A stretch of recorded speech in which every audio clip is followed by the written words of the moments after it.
Hello everyone. आज हम एक ऐसे टॉपिक को एक्सप्लोर करने वाले हैं जो हर टेक कॉन्वर्सेशन का हीरो बन चुका है, मशीन लर्निंग। आपने सुना होगा कि YouTube आपको परफेक्ट वीडियो सजेस्ट करता है, गूगल मैप्स ट्रैफिक का एस्टिमेट देता है, या नेटफ्लिक्स आपको फेवरेट शोज रेकमेंड करता है। ये सब मशीन लर्निंग का ही मैजिक है।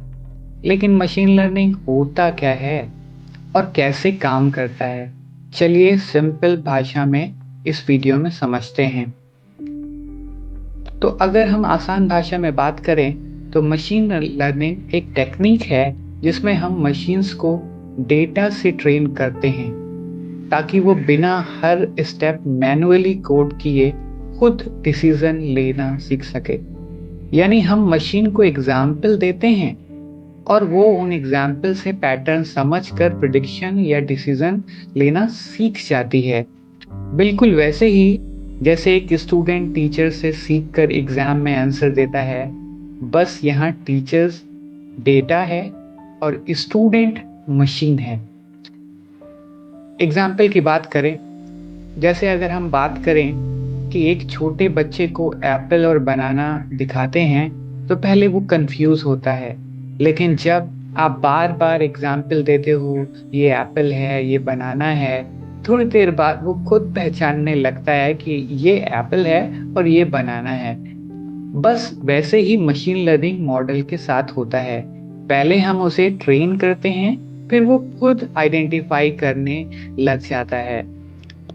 एक दूसरे एग्जाम्पल की बात करें, जैसे कैट और डॉग को हमें प्रिडिक्ट करना हो। जैसे आप मशीन लर्निंग में क्या करते हैं, आप हजारों फोटोज देते हैं मशीन को, कुछ कैट्स की होती हैं कुछ डॉग्स की होती हैं, और उसके बाद मशीन को वो एनालिसिस करके पैटर्न समझना होता है। तो कैट की बात करें तो कैट के कान जो शेप होता है वो कुछ अलग होता है, डॉग्स की जो नोज होती है वो अलग होती है, और कुछ सब का मतलब दोनों में अलग पैटर्न होता है। तो उस पैटर्न को पकड़ती है मशीन, और नेक्स्ट टाइम जब आप मशीन को न्यू फोटो देंगे तो वो आसानी से बोल देगी ये कैट है और या ये डॉग है। बोल देने का मतलब वो डिटेक्ट करके बताएगी आपको। अब हम बात करें कि भाई एक और एग्जाम्पल की बात करें, जैसे आपने सुना होगा, आप लोगों को ईमेल्स आते होंगे, उन ईमेल्स में क्या होता है, स्पैम ईमेल होते हैं जो जो है प्रमोशन के लिए किए जाते हैं, या तमाम तरह के ऐसे जो ईमेल्स को आपको नहीं पहुंचना चाहिए और वो पहुंचते हैं। लोग अपना जो है बिजनेस प्रमोट करने के लिए भेजते हैं। तो स्पैम ईमेल डिटेक्शन भी मशीन लर्निंग का एक और पॉपुलर एग्जांपल है। हम मशीन को ईमेल्स को देते हैं, ईमेल्स का पूरा डेटा देते हैं, स्पैम और नॉर्मल दोनों।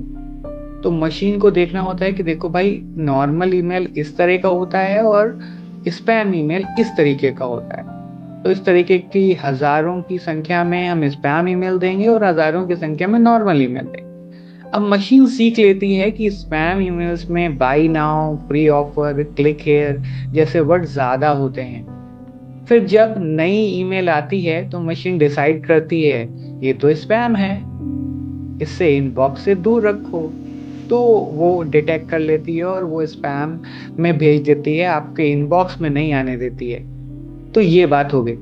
इसके अलावा अगर हम रियल वर्ल्ड यूज केसेस की और बात करें तो मशीन लर्निंग आज हर जगह यूज हो रही है।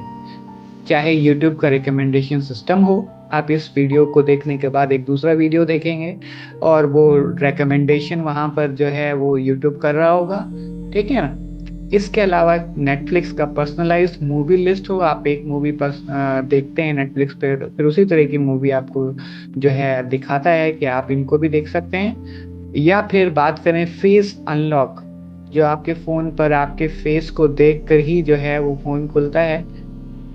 या फिर बात करें सेल्फ ड्राइविंग कार्स की, तो सेल्फ ड्राइविंग कार्स का जो डिसीजन मेकिंग होता है, फैसला लेने की जो क्षमता उनके अंदर आती है, वो इसी से आती है कि उनको जो है वो उनको जो ट्रेन किया गया होता है, तो उनको बहुत सारा डेटा से बताया गया होता है कि यहाँ पर ये चीज़ आएगी तो तुम्हें ये करना है, ये चीज़ आएगी तो तुम्हें ये करना है। तो वो सारी चीज़ें जो है एक्सप्लेन डेटा के जरिए से सिखाई गई होती हैं। और या फिर हम बात करें गूगल ट्रांसलेट की, जो आपको इंस्टेंट ट्रांसलेशन करके दे देता है। तो बेसिकली अगर कहीं पर स्मार्ट डिसीजन हो रहा है बिना इंसान के, तो चांसेस हैं मशीन लर्निंग वहां पर है।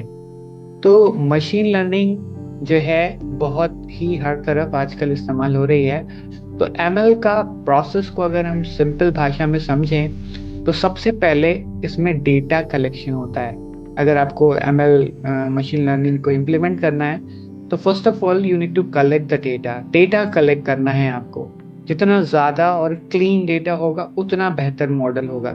मतलब एक एग्जाम्पल के तौर पर आप समझिए कि जैसे मान लीजिए आपको किसी भी सब्जेक्ट के बारे में पढ़ाई करनी है, तो जितनी अच्छी बुक आप पढ़ेंगे, जितना अच्छा स्टडी मटेरियल यूज करेंगे, उतना अच्छा आप उस सब्जेक्ट की नॉलेज गेन कर पाएंगे और फिर उतना बेहतर आपकी अंडरस्टैंडिंग बनेगी। तो डेटा आपका जो है ज्यादा होना चाहिए और क्लीन होना चाहिए, ठीक है ना।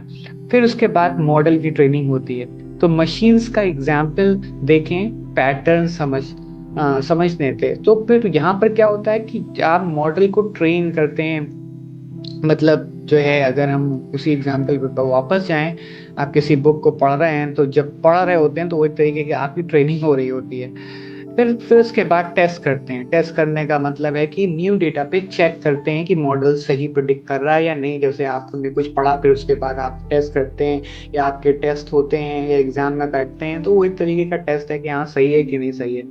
फिर उसके बाद जो है डिप्लॉयमेंट होता है। तो जब हम बात करते हैं डिप्लॉयमेंट की, मतलब जब आपने चेक कर लिया, आपके टेस्ट के मार्क्स भी सही आ रहे हैं, आपके आंसर दिए ले रहे हैं, तब आप एग्जाम में बैठते हैं जाके ना। तो उसी तरीके से यहाँ पर क्या होता है, यहाँ पर मशीन लर्निंग जैसे चेक कर लिया गया कि हाँ भाई ये आप सही चीज बता रहा है, ये स्पैम ईमेल को ही स्पैम बता रहा है, और बाकी नॉर्मल ईमेल को स्पैम नहीं बता रहा है, ये एकदम क्लियर हो गया, टेस्टिंग हो गई। तब उसको डिप्लॉय कर दिया गया आपके ईमेल के ऊपर, ताकि जो है जब भी कोई ऐसा स्पैम ईमेल आएगा तो उसको वो रोक देगा। ठीक है ना, क्या करना है, उसको स्पैम में भेज देगा, उसको इनबॉक्स में नहीं जाने देगा, और जो नॉर्मल होगा वो नॉर्मल में आएगा। ठीक है ना, तो वो उसको जो है वो उस समय डिप्लॉय किया।